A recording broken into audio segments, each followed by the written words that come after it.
జమ్మూ కాశ్మీర్ పహల్గాంలో జరిగిన ఉగ్రవాదుల దాడిని తీవ్రంగా ఖండిస్తున్నామని సిద్దిపేట బార్ అసోసియేషన్ కార్యదర్శి రమేష్ అన్నారు. పర్యాటకులను కాల్చి చంపినట్లే ఉగ్రవాదులను కూడా కాల్చి చంపాలని కేంద్ర ప్రభుత్వాన్ని డిమాండ్ చేశారు. జమ్మూ కాశ్మీర్ ఉగ్రదాడిని ఖండిస్తూ సిద్దిపేట పట్టణంలో బార్ అసోసియేషన్ నాయకులు నల్ల బ్యాడ్జీలతో ర్యాలీ నిర్వహించి కోర్టు విధులు బహిష్కరించారు. ర్యాలీ కోర్టు నుంచి ప్రారంభమై పట్టణంలోని ప్రధాన వీధుల గుండా కొనసాగి తిరిగి కోర్టు వద్ద ముగిసింది. ఈ సందర్భంగా బార్ అసోసియేషన్ నాయకులు మాట్లాడారు. కులం మతం చూసి కాల్చివేయడం తీవ్రంగా కలిచివేసిందని న్యాయవాదులు తెలిపారు. ఉగ్రదాడిని ఖండిస్తూ కోర్టు విధులను బహిష్కరణ చేయడం జరిగిందని న్యాయవాదులు తెలిపారు. టెర్రరిస్టుల దాడిని సిద్దిపేట బార్ అసోసియేషన్ తరఫున తీవ్రంగా ఖండిస్తున్నాం. ఏదేమైనా భారతదేశం అంటేనే అన్ని మతాలకు కులాలకు సమానత్వంగా ఉండే దేశం.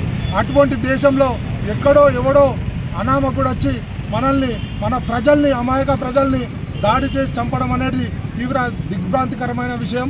ఏదేమైనా మన పర్యాటకులను ఏ విధంగా అయితే కాల్చి చంపారో కేంద్ర ప్రభుత్వం తప్పకుండా అదే టెర్రరిస్టుల్ని అదే విధంగా వాళ్ళను కూడా కాల్చి చంపాలని ఏదైతే చనిపోయిన కుటుంబాలకు ఉన్నాయో మా బార్ అసోసియేషన్ తరఫున తీవ్ర ప్రగాఢ సానుభూతి తెలియజేస్తూ మేము తప్పకుండా వారికి మద్దతుగా ఉంటామని మేము తెలియజేసుకుంటున్నాం. చాలా దురాంతికరమైంది. గతంలో ఇలాంటి సంఘటనలు జరగనే లేదు. మరి అందుకోసమే మన భారత ప్రజాస్వామ్యం చాలా గొప్పది.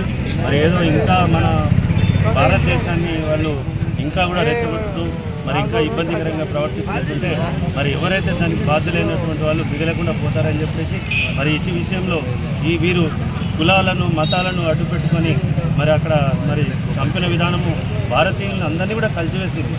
కాబట్టి ప్రజాస్వామ్య పరిరక్షకులుగా ఉన్నటువంటి అడ్వకేట్స్ కూడా మొత్తం దేశ స్థాయిలో ఉన్నటువంటి వాళ్ళందరూ కూడా మేము ఖండిస్తూ ఈరోజు బైకాట్ చేయడం జరిగింది.